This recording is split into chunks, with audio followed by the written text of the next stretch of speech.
HHDL, Sangha. I would like to wish you all a delayed Los HHDL full of happiness and success and good health.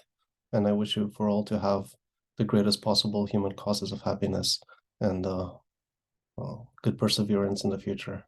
I might be able to say something a little more controversial. This is not going to be a typical kind of YouTube video where I have a guest speaker or something along. This is mainly a solitary kind of discussion that I would like to have with folks in the Sangha. Perhaps this video will not gain any traction, but needlessly, for historical reasons, I think it's important for us to discuss this, and I think this is a matter that should be discussed sooner than later.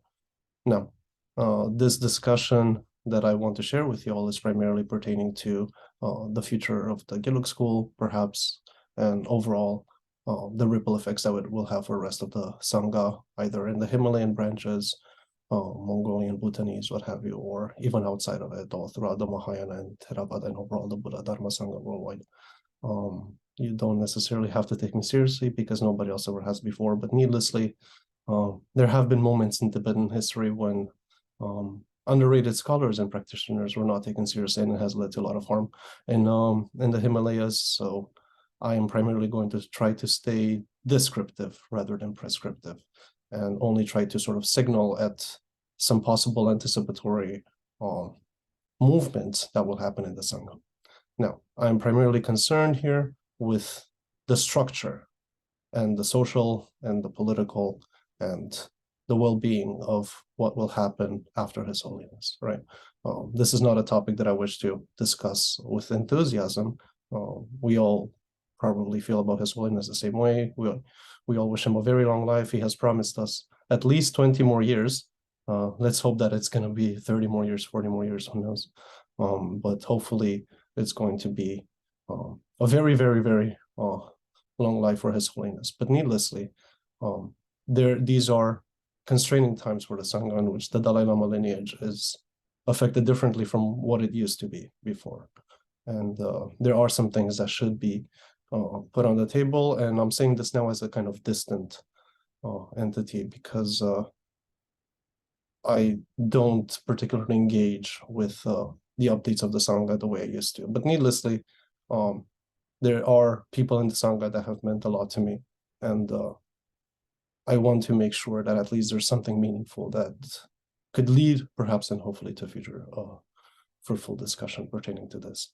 Given that this is primarily something about the Gelugpas, the Ganden view, if you wish, which is a grammatical discrepancy in itself, perhaps for another time. But perhaps it's just quick mixed tema for the well-being and the longevity of His Holiness. So, now,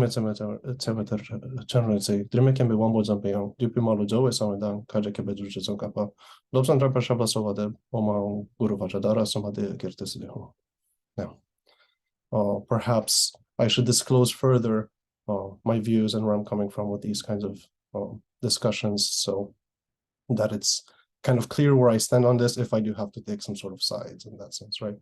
I hope that I'm not perceived as some sort of a Shugden follower or Shugden practitioner because I don't particularly subscribe to those views.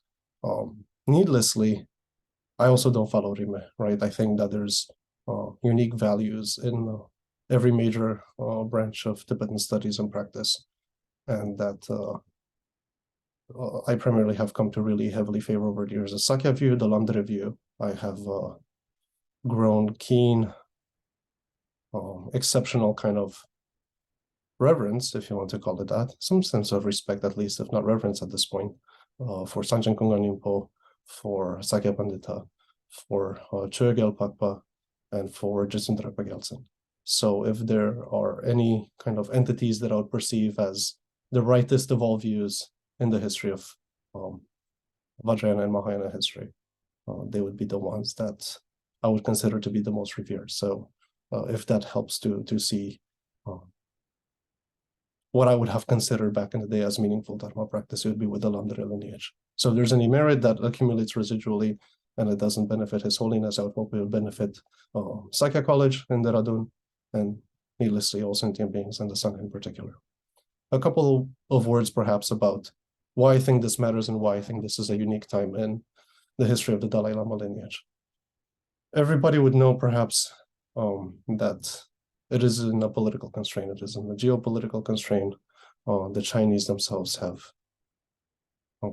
kind of made the Dalai Lama institution obsolete in a way in which that hasn't happened before. There have been better relations in the past between the Chinese monarchs and the Dalai Lama lineages, so that this is not particularly a favorable time. It has led to His Holiness before perhaps saying that there might not be a future incarnation of the Dalai Lama lineage because the Chinese will monopolize it, because the Chinese will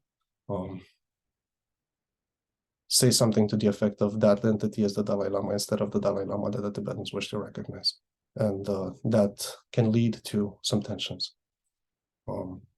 Under the presumption that there will be no glorious 15th Dalai Lama, right?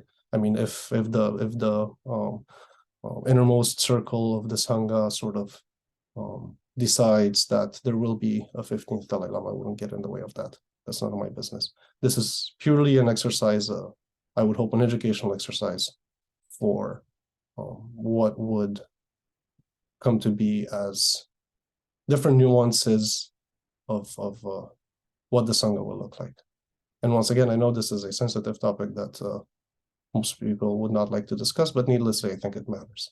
And I think it's better to talk about it now than not speak of it whatsoever. So I think it should be a friendly reminder that Rinpoche did not create the Dalai Lama institution. This is a big misconception in the Sangha, either in the Tibetan one or in many other places. The Rinpoche's kind of conception of these sorts of hierarchies were primarily deferred to, obviously, Kedrub and Gyaltsen, which have later been extraordinarily popularized through the 16th and 17th centuries. But there's also kind of like the first generation of the Kanten lineage holders, right? The Jetsun Choki Gyaltsen and so forth, and Kedrub Tenpa Dargyal and whatever else. So those would be considered kind of like the primary institutional kind of lineage holders throughout the 15th centuries of the Kanten Shartse order. It has moved away significantly since Gedun Gyatso, which is not the first Dalai Lama, but he has been the most influential as to how we conceive the Dalai Lama order. I mean, everybody kind of conventionally likes to point to the fifth Dalai Lama because he built the Potala Palace and he kind of established the authority of the Gelugpas throughout mainland Tibet. I think that a lot of people are missing this notion that it's actually Gedun Gyatso that set up the Gelugpas for the extraordinary social and political success that they have had throughout Tibetan history. For example, back in the times of Rinpoche, and also all throughout Gedun Gyatso's activities, or enlightened activities, if you wish, there have been a lot of communications, arrangements, dynamics with the Mongolian Empire, with Chinggis, with Kublai, with Altai, and so on. So there has been a very powerful protection, an umbrella of protection from the Mongolian lineage holders who can be traced back to Sakya Pandita and so forth. Now, here's why this matters for the Gelugpas specifically, because the third Dalai Lama was actually born in Mongolia, and he has been the only Dalai Lama throughout the lineage history of the Dalai Lamas specifically that has held some sort of ethnic relationship to the Mongols. Rinpoche himself was half Mongolian, right? His father, I believe, if I'm not mistaken, was Mongol, and his mother was Tibetan. So that kind of further established the strong mutual commitment that the Tibetan social world and the Mongolian social world had towards each other. And to this day, His Holiness praises the invaluable and tremendous contributions that the Mongols have had for the Tibetan Sangha throughout the centuries, which is a historical fact. Now, why does this mean that the third Dalai Lama has been so significant? Because it marked a power transition in Tibet from the Sakya lineage at the time in the Kön family all the way to the Dalai Lama lineage. The Kön family at the time was in an extraordinarily reputable political space. Now, I know that a lot of people in the Sangha are very wary of the way we kind of separate these political nuances and the institutional kind of political nuances to the kind of monastic institutional approaches to the Himalayan Sangha, but these delineations are not as significant as most people claim them to be. These delineations are often non-existent, right? I mean, Sakya Pandita himself was given extraordinary authority over Tibet as per the Mongolian kind of inheritance. So what does this mean for the Dalai Lama lineage? Because of Gedung Gyatso's, if you wish, extraordinarily powerful Kalachakra practices, which everybody knows, all the way to the third Dalai Lama. Eventually, by the fifth Dalai Lama, this kind of institutional aspect has been extraordinarily well established. But this, at the same time, also kind of delegitimized the Ganden Tripa lineage, right? Because Je Rinpoche's initial vision was to establish some sort of intellectual meritocratic practice of transferring the lamp to the future generations, right? Je Rinpoche was a very keen believer that the people that should hold the Shartse throne are the ones that are recognized by the senior Sangha as worthy to follow up. They're usually the abbots of Gyute, and eventually they move up to be the Ganden Tripas. That's usually the norm, right? So what does that mean? That means that as the role of the Dalai Lama has been increasing in Tibetan history, the role and the authority of the Ganden Tripa has been decreasing, right? I mean, I've had the privilege of listening to teachings and initiations both from the current Ganden Rinpoche and also from His Holiness himself. And the nuances are obviously still present to this day.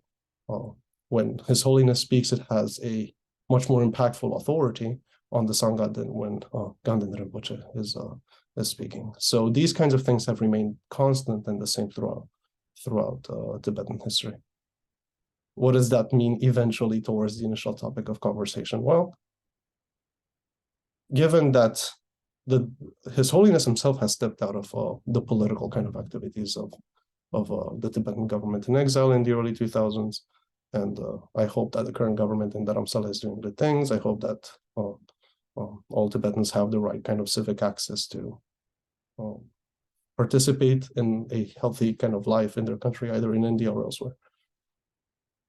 But at the same time, we kind of have to reconceive these notions of what does it mean for the Sangha moving forward, right? Because there's Gelugpas that are not Tibetans. There's a lot of people that look up to His Holiness with great reverence that are not Tibetans. So it would not be fair to constrain the right to discussion only to the innermost circles of like Shartse and Loseling and Je and Me and Gyume and Gyute and so forth. I think that these kinds of discussions affect many millions of members of the Sangha throughout the world. And this is only kind of the approach that I wish to offer as a kind of counter-interpretation to perhaps where things might be going. And here's why that matters. That matters because there's this worry of fragmentation, perhaps. There's Janggon Koyuntrul himself and Mipam have gone to extraordinary efforts to unite the Sanghas and the views of the Sangha and try to push for this Rime approach of not having a specific school favoring the other and whatever else. But now we have two Karmapas. We might be at the last Dalai Lama lineage. So chances are that things aren't going to be as straightforward. The only people that have consistently kept their hierarchies the same and their legitimacy the same has been the Kuhn family of the Landres. So perhaps that's another reason why I still think that they should have the greatest legitimacy. Previously, when I was explaining that the moves by Gedung Gyatso and whatever else, I wasn't trying to say that has been favorable for the Tibetans. I think that there's sufficient historical hindsight to know that if the Kuhn family were to stay in power, the Tibetans even back then would have been much better off. But that's a debate for another time. Now, there's obviously a few different approaches.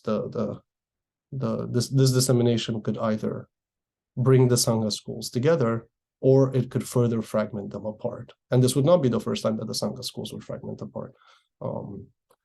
I don't like to pretend that histories of countries are full of rosy romantic kind of things. The Tibetans themselves have undergone civil war and whatever else. Also back during Sakya Pandita's time. So in that sense, with the Drikung Kagyus specifically, there have been some tensions at the time. Now, this notion of fragmentation and defragmentation, obviously His Holiness has some very important wishes to preserve the ethnic history of Tibetans. He wants for the Nalanda tradition to flourish, and he wants for all sentient beings to be happy. And given the omnipresence and the kindness and the benevolence and the immortality of His Holiness, I don't have a concern that he will not stay for limitless aeons until all sentient beings are free from all the possible causes of suffering. However, we are in the human world, in the physical world, and this is where these discussions have to happen one way or the other. If the Sangha chooses to allow strictly the hierarchies of Gyute and Shartse to decide this, that's up to you. Here are some of the possible kind of notions. If these kind of cycles kind of collapse in terms of there will be no future extension of the Dalai Lama lineage, I think that the Gelugpas are missing out on a very, very important point here. We would not defer to some sort of fragmented, chaotic, entropic world in which there is no pre-established social order left by Je Rinpoche. As I mentioned earlier, Je Rinpoche's vision himself was that the Ganden Tripa is the most legitimate authority of the Shartses, of the Shartse Pas and the Shartse Mas worldwide and whatever else. So, if anything, this would re-legitimize the authority of the Ganden Tripa, at least within Gelugpa circles, right? So this is not necessarily a bad thing, because if anything, we would go back to something that most Gelugpas today don't want to hear, but it is historically factual, which is a restoration of the original Kala Chakra practices that are way before Gedung Gyatso himself. We are thinking here of Je Rinpoche himself. We are thinking here of Kedrugje's commentary on the practice. We are thinking here of the initial social and political and monastic order that Je Rinpoche had in mind for his lineage, for his students, and for the Sangha, right? I mean, Je Rinpoche himself, I'm sure, even during his time, he did not anticipate for his contribution to be so tremendous, let alone today. 600 and some years later, still shining brightly through all possible worlds, right? So in that sense, there has to be some additional legitimacy that we actually offer to Shartse, right? But this kind of legitimacy should not be as a devaluation of what the original generation of the Gelugpas have left the Sangha with historically, right? There is nothing wrong with the Ganden Tripa having extensive authority beyond Shartse and Gyute for the benefit of the Gelugpas. So in that sense, there is no substantially meaningful revision that we don't have left with a set of instructions previously, right?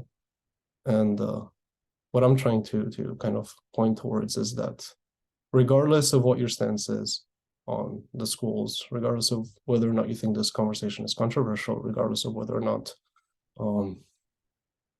you think that this is going to lead to further fragmentation, or this is going to lead to further unity, or whatever else. The point is still that, as concerned people that do or have looked up to His Holiness, that we still continuously wish him a long life, but needlessly, we also have to think of what will keep the Sangha together afterwards. And that is not something that I've heard too much about.